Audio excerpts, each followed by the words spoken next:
The cafeteria was unusually quiet that afternoon, filled with the clinking of cups and the hum of low conversations, when a rugged biker named Mason walked in, tired from a long ride but carrying an unspoken heaviness in his eyes. He had seen a lot in life, enough to harden even the softest hearts, yet he wasn't prepared for what happened when a small girl with trembling hands and a tear-stained face approached him. She didn't say a word. She simply slipped a folded piece of paper onto his table, her chin quivering as she tried to remain brave. Mason glanced at her, noticing the faint bruise on her cheek, the way her fingers curled nervously, and the way she quickly walked back to her seat as if she feared someone watching. What was written inside that note would change everything. And the moment he opened it, his entire world stopped. Before we continue, if you believe in kindness, second chances, and standing up for those who can't fight for themselves, make sure to like, comment, share, and subscribe. Your support helps us spread more meaningful stories. Mason stared at the note for a full 10 seconds before he unfolded it. His strong hands, steady even in the worst storms, were suddenly shaking. Inside, written in shaky handwriting, were the words, "Please help my mom. He's coming back. I don't know what to do."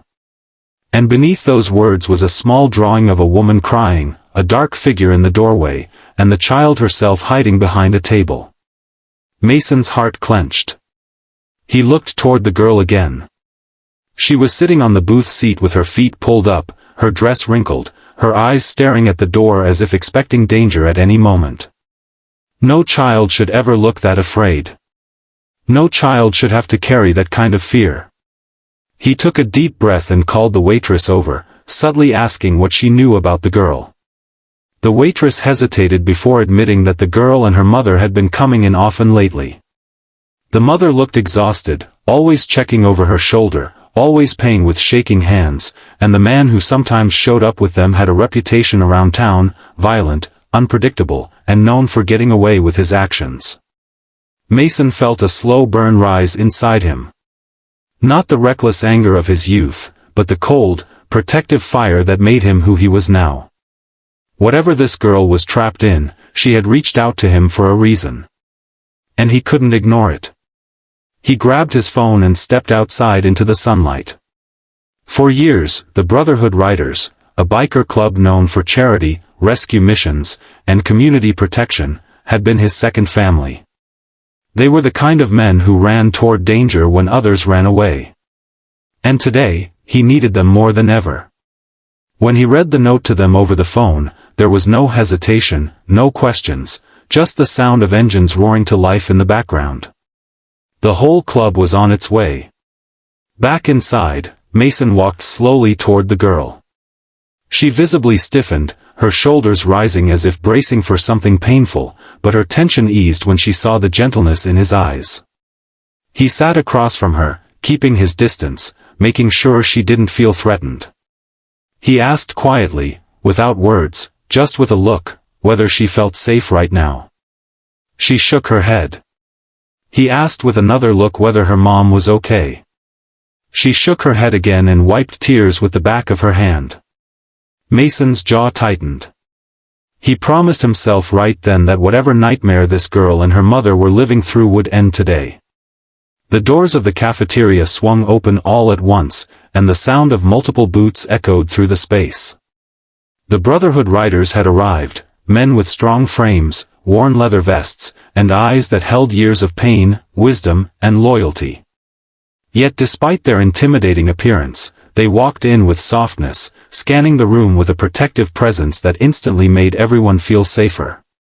The girl's breath caught, but when Mason nodded gently at her, she finally exhaled. Outside the diner, Mason and the club formed a quiet, tight circle, planning their next move. They learned that the girl's mother worked at a nearby laundromat and that the abusive man often waited for her outside, yelling, threatening, sometimes even dragging her home by force.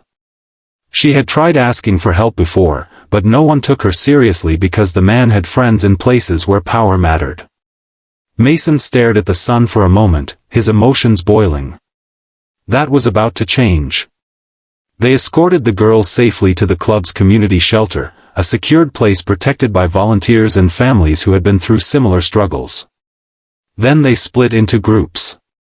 Some rode to the laundromat to check on her mother. Others stayed behind to guard the girl. Mason led the group heading toward the mother, his engine roaring like thunder across town. When they arrived, they found the mother outside the laundromat, crying, shaking, and trying to call someone with trembling fingers. She had just been threatened again. Mason approached her calmly, introducing himself and telling her that her daughter was safe. The woman collapsed into his arms, sobbing with a relief so raw it made even the toughest biker swallow hard. She admitted she had no idea how to escape the man who terrorized them.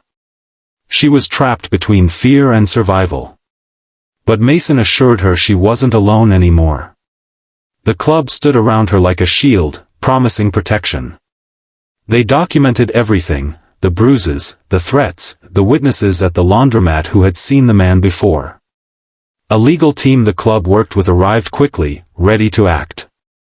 And for the first time in years, the mother felt hope. Hours later, after police were involved and the man was detained, Mason brought the mother to the shelter. When her daughter saw her, she ran into her arms with a cry so emotional that everyone in the room felt it in their bones. The mother kissed her child's forehead again and again, whispering apologies, love, and gratitude. Watching them hold each other, shaking with relief, Mason felt a tightness in his chest, not sadness, but something heavier, something purer. This was why he rode. This was why the Brotherhood riders existed. As the sun set, painting the sky in soft orange and gold, Mason stepped outside to breathe. He looked up, feeling the warmth on his face, knowing that this was one of those days he'd remember forever. A day when a frightened little girl placed her trust in a stranger, and that stranger became her hero. If this story touched your heart, please like, share, comment, and subscribe. Your support helps us keep telling stories that inspire hope and courage. Before the story ends, drop a comment below and tell us what part moved you the most. Your words matter more than you think. And as the lights dimmed in the shelter and the world felt just a little safer, Mason walked away with one truth written across his heart: sometimes heroes wear leather, ride steel horses, and show up exactly when they're needed the most.